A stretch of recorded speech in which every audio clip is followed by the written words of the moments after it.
I never thought I'd be writing this post, but I need advice from people who might have gone through something similar.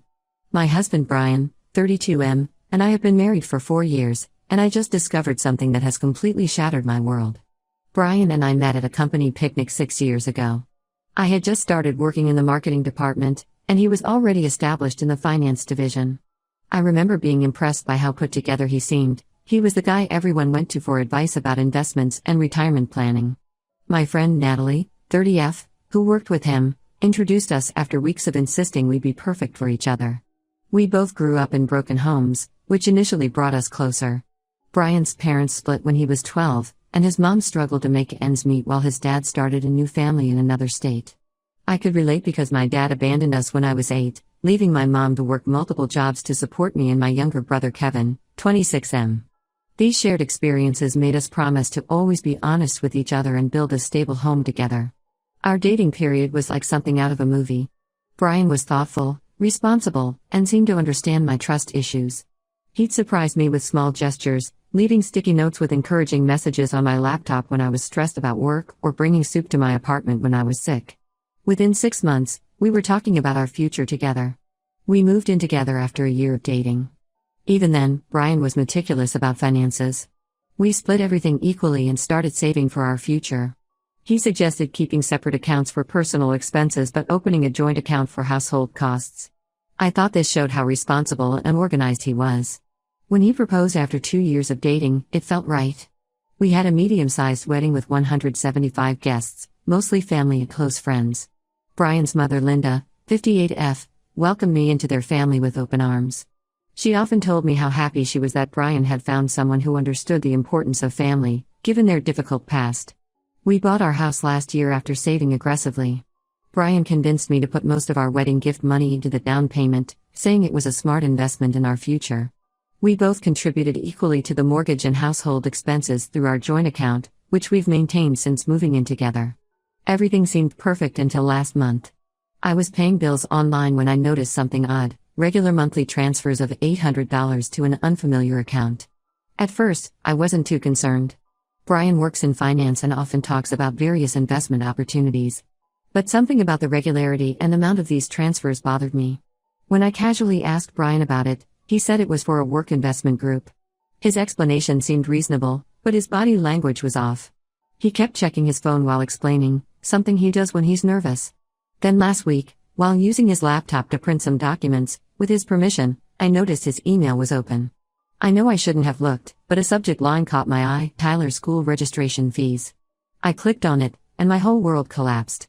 The email was from someone named Rachel, 30F, discussing their 5-year-old son Tyler's private school enrollment.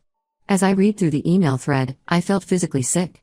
Not only did Brian have a child, but he'd been actively involved in the boy's life throughout our entire relationship. The emails discussed everything from medical appointments to holiday visitation schedules. The more I read, the worse it got. There were emails about Tyler's allergies, his love for dinosaurs, and his recent start in kindergarten. Brian's mother was frequently mentioned. Apparently, she had regular video calls with Tyler and sent him presents for every birthday and Christmas. I spent the next few hours going through more emails while Brian was at work. The story became clear: Brian and Rachel dated in college, she got pregnant during their senior year, and they tried to make it work but split when Tyler was 1. The $800 monthly transfers were just part of the financial support Brian provided. The betrayal cut deep on multiple levels. Every time we talked about starting our own family someday, he knew he already had a son. Every Christmas when his mother talked about wanting grandchildren, she was already a grandmother. Every time we discussed our financial goals and sacrifices, he was secretly supporting another household. I stayed at home in a daze until Brian returned from work. When I confronted him, he didn't even try to deny it. He admitted everything but tried to justify his actions by saying he was afraid of losing me. He claimed he'd planned to tell me eventually but never found the right time. I packed some clothes and went to stay with my best friend Ashley, 28F.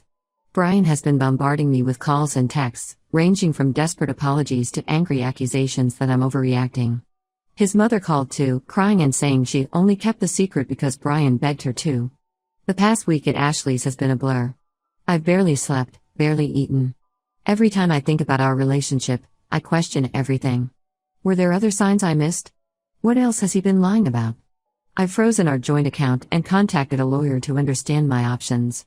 Brian's latest tactic is sending long emails explaining his side of things, but I can't bring myself to read them. The thought of him crafting careful lies for years makes me physically ill. I keep thinking about Tyler. He's an innocent child who didn't ask for any of this. Part of me feels guilty for disrupting his relationship with his father, but another part of me is angry that I was kept in the dark about his existence. Am I overreacting? Should I try to work this out with Brian? Or should I just accept that our entire marriage was built on lies and move on? Starting over at 29 seems scary, but staying with someone who could maintain such a huge deception seems impossible. Update 1. It's been 3 weeks since my original post, and I want to thank everyone for their support and advice. The situation has become even more complicated than I initially thought. After my post, Rachel found me on Facebook and asked to meet. I was hesitant at first, but Ashley offered to come with me for support. We met at a quiet coffee shop outside of town, and what Rachel told me made me realize I'd only discovered the tip of the iceberg. Rachel brought years of documentation with her.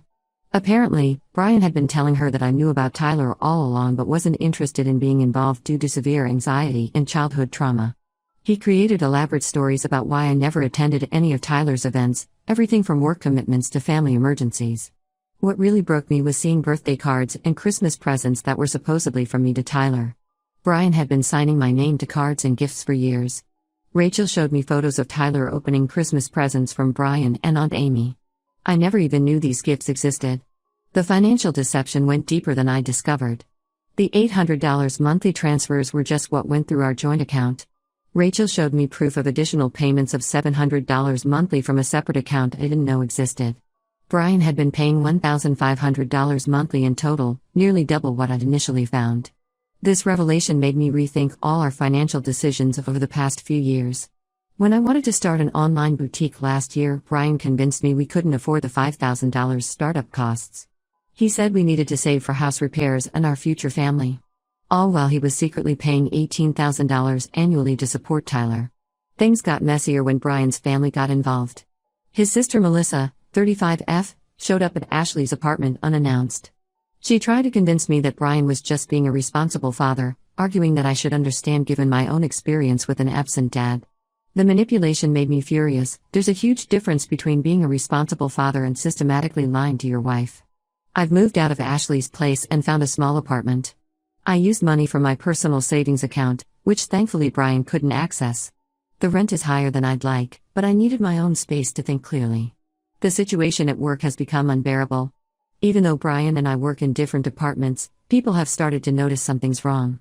The rumors are flying, and I've caught colleagues whispering when I walk by. I've started looking for a new job, but it's challenging in our current market. Brian's latest strategy is to get my brother Kevin involved. He reached out to Kevin, playing on their friendship from college days. Kevin came to see me, initially planning to advocate for Brian, but after hearing the full story, he was disgusted. He reminded me of how our dad's lies destroyed our family, and how we both promised never to accept that kind of behavior in our own relationships. My lawyer is building a strong case based on financial deception. She's particularly interested in the separate account Brian maintained for additional payments to Rachel. We're gathering evidence of all the unauthorized signatures on cards and gifts, though she says that's more about establishing a pattern of deception than legal implications. I've started individual counseling to help process everything. My counselor suggested I write letters to Brian that I don't send, a way to express my feelings without engaging with him directly. The letters always end up being about trust rather than Tyler. I realize that's what hurts the most, not the existence of his son, but the years of calculated deception. Rachel and I have talked several more times. She's deeply apologetic about her role in the situation, though I've told her she has nothing to apologize for. She was also deceived, just in a different way. She's offered to help me with documentation for the divorce proceedings if needed. Update 2. 2 months have passed since my last update, and the situation continues to evolve in unexpected ways. The divorce proceedings have begun, and Brian's true colors are showing. He's now claiming that I knew about Tyler from the beginning and am using this situation to leave him for other reasons. He tried to present photos of Tyler's 4th birthday party, claiming I was there. Rachel had to step in and confirm that she took those photos, and I was never present. His lawyer's face during that exchange was priceless. I found a new job at a competing firm with better pay and benefits. It's a fresh start where nobody knows my situation. My new co-workers are friendly, and it's refreshing to be known for my work rather than my personal drama. The most bizarre development came from Brian's mother, Linda. She showed up at my new apartment with a copy of her will, saying she wanted to add me as a beneficiary to keep me in the family. When I declined, she broke down and revealed that she'd been sending Tyler additional money behind Brian's back, trying to make up for the guilt she felt about lying to me. Going through our old financial records revealed more deceptions. The wedding gift money that Brian insisted we put toward the house down payment? Most of it went to Tyler's private school enrollment. We had 175 guests who were generous with their gifts, but somehow we only had a small amount left after our honeymoon. Now I know why. My lawyer has pushed for a complete financial audit. We discovered Brian had set up a college fund for Tyler using money from his annual bonuses he told me went straight to our mortgage principal. While I respect him wanting to provide for his son's future, the systematic lying about our shared resources is unforgivable. Kevin has been instrumental in helping me move forward. He's been staying with me a few days each week, helping me sort through joint possessions and paperwork. He found old tax returns that raised more questions about Brian's financial dealings. The hardest part has been dealing with mutual friends. Many have taken sides, with some suggesting I'm being unreasonable about the whole thing. These are the same friends who watched me plan family vacations that never happened because Brian claimed we needed to save money. Update 3. This will be my final update. The divorce was finalized last week, and I'm ready to close this chapter of my life. The financial audit revealed even more than we anticipated. Not only had Brian been claiming Tyler as a dependent on our joint tax returns without my knowledge, but he'd also been writing off various expenses related to Tyler's care. My lawyer helped me file amended returns to protect myself from any legal implications. Rachel and I have maintained contact, which surprises many people. She's apologized repeatedly for her unwitting role in the deception, though I've assured her she's not to blame. Tyler now knows about my existence, and Rachel says he's struggling to understand why his father lied about me. She's handling the situation with remarkable grace, focusing on protecting Tyler's emotional well-being. Brian's final attempt at reconciliation was both predictable and revealing. He offered to include me in Tyler's life, suggesting we could all be one big happy family. He still doesn't grasp that this was never about Tyler, it was about years of calculated deception that touched every aspect of our marriage. I've relocated to a different city for my new position. The physical distance has been healing, helping me establish a life completely separate from Brian and his lies. My mom visits regularly, and I'm slowly rebuilding my social circle. Some days are harder than others, but I no longer question my decision to leave. The experience has changed how I view relationships and trust. While I'm not ready to date, I'm focusing on building stronger friendships and reconnecting with myself. My new job keeps me busy, and I've started taking evening classes in digital marketing to further my career. Looking back, I realized that Brian's deception wasn't just about Tyler, it was about control and his inability to face difficult situations honestly. While I still feel pain about the years I lost to his lies, I'm grateful I discovered the truth before we had children of our own. To everyone who supported me through this journey, thank you. Your advice and encouragement helped me stay strong when I was tempted to accept Brian's excuses. Starting over at 29 wasn't part of my plan, but it's better than living with lies.